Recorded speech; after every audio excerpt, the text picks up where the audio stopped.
commercial side of society wants women to go out and work. The religious side of society wants women to stay at home, really torn and confused by society and its demands. While women can do both at the same time, maintaining a good balance between mind and body and duty.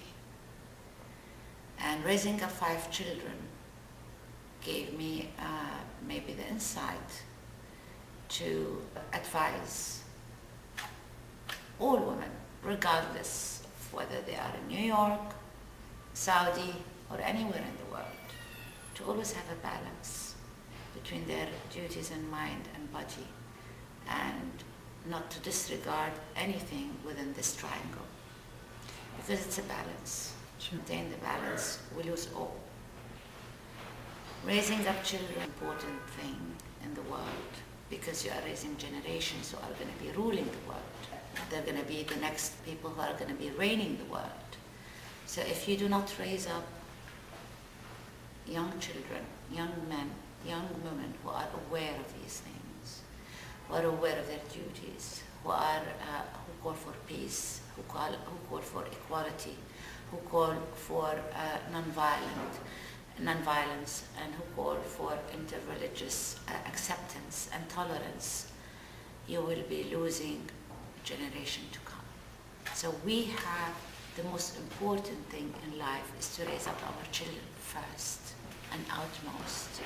And if something comes first, is raising up a family, nurturing a family. We should know that God has given us roles, equal roles. Raising up children doesn't degrade us. On the contrary, it makes us proud. It makes us the nurturer, the soil where seeds spring from. Either you have a good seed or a bad seed, but we are responsible about the seed, the societies that are coming up into the world. So I call upon all women in the world to put their families and children first, and then their work.